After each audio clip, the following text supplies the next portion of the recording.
Professor Ricke, thank you very much for giving us a few minutes on e-cancer. Now, you were making a very strong plea in the session here at this meeting for looking at personalized medicine other than pharma-driven marketing needed research. And you know, I think you're right. I'll just declare my bias now. But what was it that you were saying? What's the guts of your message? Well, in principle, we're looking at a pharmaceutically driven world today in medicine. If you're looking at how much it takes to perform clinical trials, the money involved, you obviously need a lot of sponsorship to do it. And what we're asking for today, who's going to pay for it, this is certainly not the public hand that we have, it is the pharmaceutical companies today doing this. And that is basically why we live in a pharmaceutically driven world. We're testing drugs, we're testing the effects of them, but we're negating the fact that beyond what we're having in drug development, there is a lot of things that will also do a lot of good to the patient. Personalized things too, very personalized.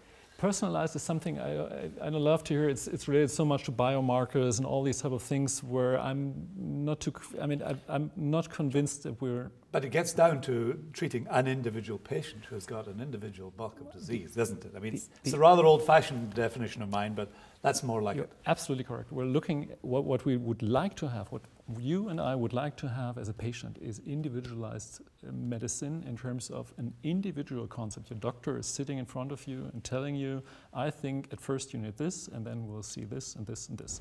So you need a large toolbox. We will, in clinical practice, at this stage, never see a large toolbox because there is no evidence. We have evidence about fancy drugs of whatever kind, but all these fancy drugs will have undergone testing that has basically been driven by the marketing departments of the pharmaceutical companies. I mean, that's their job, that's why they do it, but that's the result we get if in future we rely on pharmaceutical companies only to perform our clinical trials. So which trials do you want to fund?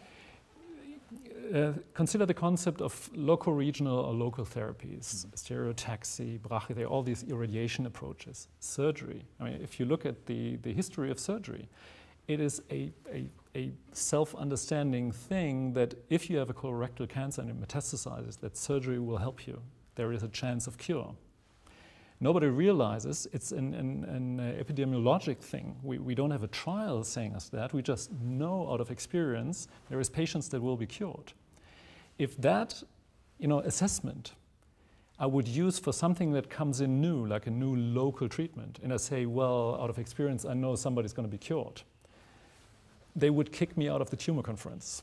They would not listen to me. Surgery, long history, it works. But no data, no evidence that holds what evidence needs to hold today. So that's our problem. We need trials that would support that as well. And what would you like to test? What parameters do you think are most exciting in your area, radiation medicine and nuclear medicine? There is certainly not a given treatment, drug, or whatever that cures a patient. If it is a metastatic disease, breast cancer, lung cancer, whatever it is, I mean, it's not the one thing you do and done deal.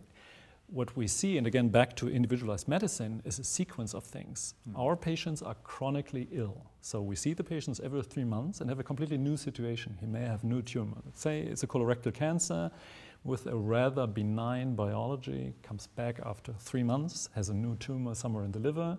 You would like to do something locally there. Has a disseminated disease, you would like to do something systemic as an addition. Now, that means you need a very large toolbox. Obviously, you need a bunch of specialists, that have a good knowledge about the systemic treatments, that have a good knowledge about the local treatments, image-guided treatments to be very precise and, non-traumatizing.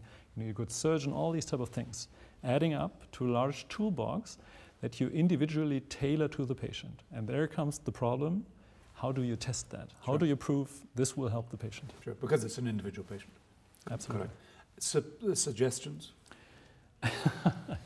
Well, that's what you were referring to earlier. I mean, if we're looking at what we're doing now, we'll test substance A against substance B. That is what the pharmaceutical company is up to. And to put it in one sentence, the pharmaceutical companies today sponsor trials that do not necessarily tell us how to treat a patient. These are the patients we need to do. It need to be independent trials, even with the drugs, to be honest. I mean, if you look at the phase 2 trials that they do to get it approved, this is not what we really want to know about the patient. The problem then is, if you leave the next step to the pharmaceutical company as well, the temptation, it's tempting the marketing department of that pharmaceutical company. So we need more independence, we need more independent trials, and we need more independent institutions funding that sector, because if we as a society do not do that, we'll get what we deserve. That means we will get only pharmaceuticals being tested, and our medicine in the near future will be pharmaceutical only. Sure. And you're excited inevitably by the new targeted radiation modes and the association of images to make these things more accurate. And what about the ultrasound? What about HIFU and that sort of thing? Is this brilliant? I mean, if a HIFU is like, as is stereotaxy, it's like the David Copperfield version of tumor ablation. I mean, if that is applicable to a given patient, that's just a brilliant mode. The problem obviously is the technique is not ready yet for use. I mean, there is areas where you can use it successfully. Again, it's not the one method that will do it. You need a large toolbox. There is areas or situations for a given patient where it's ideal. And then there is a situation where you need a good surgeon or where you need a good oncologist for the systemic treatment. But if you're publishing in non-high impact factor journals, you have an immediate barrier for a lot of funding sources, because a lot of the charity councils and a lot of the government research bodies say, okay, we'll add up the impact factor. So if you're publishing in radiation journals, you're never going to achieve the Nature Cell Science level of impact factor. And that's another issue which we need to address. And in eCancer, in open access, we're taking that very seriously indeed. I certainly agree, yes. Thank you very much indeed. I really appreciate your comments. Absolutely, my pleasure. Thank you.